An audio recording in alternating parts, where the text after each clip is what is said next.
Good morning, everyone! Ayan, magandang umaga po sa inyong lahat. Yes, of course, andito po ako para magdasal at magpasalamat sa Panginoon sa kabutihan na ibinibigay niya sa atin na araw-araw, sa kabutihan na ibinibigay niya sa aking pamilya, sa aking mga anak, sa akin, no?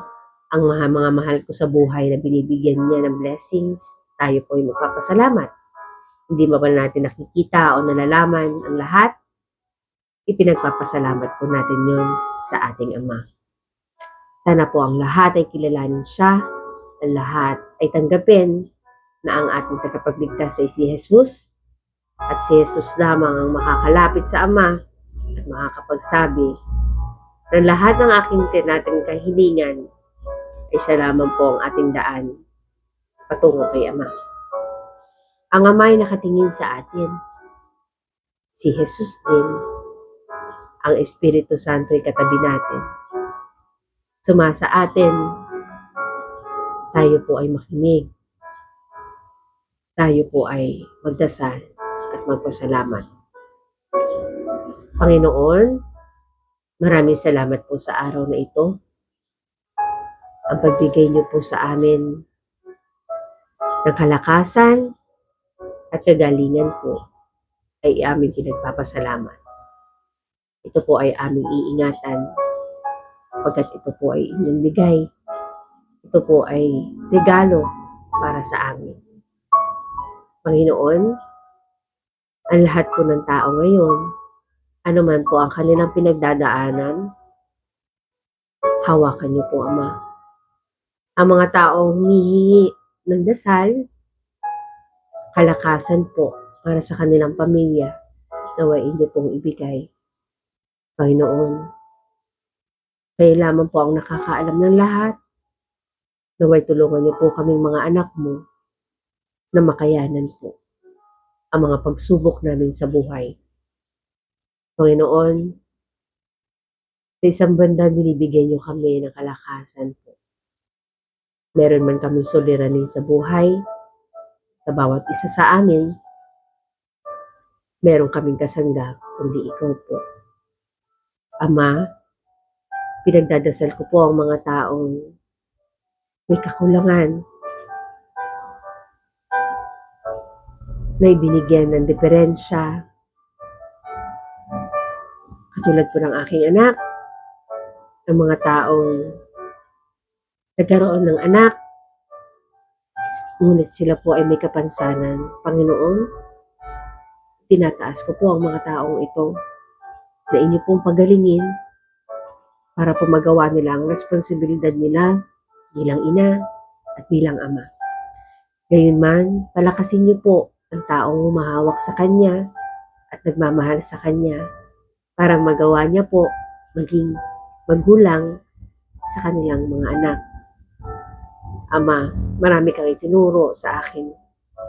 Marami kang ituturo sa amin.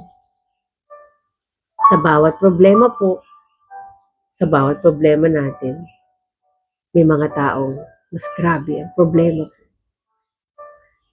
Ngayon itinataas namin ang kanilang mga panalangin. Anumat po ito, Ama, kung maaari, ang aming blessing ay bigay niyo po sa Kanya. Ang aming nararamdaman po ngayon, ang pagmamahal po namin, ibahagi niyo rin po sa Kanya. Maramdaman niya po ang pagmamahal ninyo, Ama. Pagkat nandyan ka at ikaw lang ang pag-asa, matutunan po niya ang magdasal. Matutunan po namin magdasal ng buong puso dahil kayo lang ang makakapagbigay ng kasagutan sa lahat. Panginoon, magawa namin suklian ang kasamaan ng kabutihan, manaig ang kabutihan sa kasamaan. Magawa po namin maging ama, ina, pamilya, sa bawat isa po na kailangan ng aming tulong, ng aming pagmamahal. Maibahagi po nga sana po namin kahit hindi po namin ito kakilala. Panginoon, dahil sa inyong paningin, kami po ay magkakapatid. Kami po ay magtutulong-tulong dapat sa lahat ng bagay.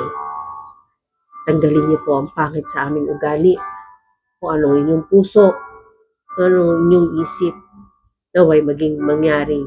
Ganun din po kami, Ama. Tulungan niyo po kami mapabuti at magawa din namin tulungan ng iba. Panginoon ko, ngayong araw po na ito, ang lahat ng dalangin ng aking mga kapatid, ang personal man po, o hanap buhay, ang pamilya, at sa mga taong may karamdaman, sa mga taong kailangan ng dalangin. Naway ito po inyong pagkaloob sa ngalan ni Jesus. In Jesus' name we pray. In Jesus' name we pray.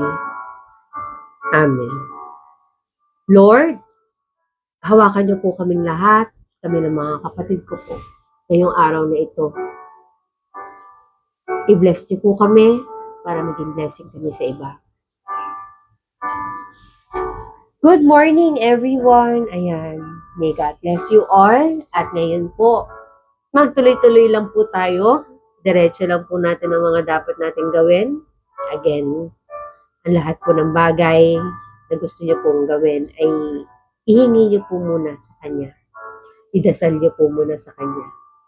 At mararamdaman niyo po ito po ay para sa atin pagkat ibibigay ito ng Panginoon sa tamang oras at tamang panahon. Huwag po tayo mapagod, magdasal. Pagkat ang dasal po ay napakamakapangyarihan po. Wala pong makakatalo sa dasal po na galing sa puso. No? At ito po ang mananaid, kundi ang kabutihan po. So, God bless everyone. Bye for now.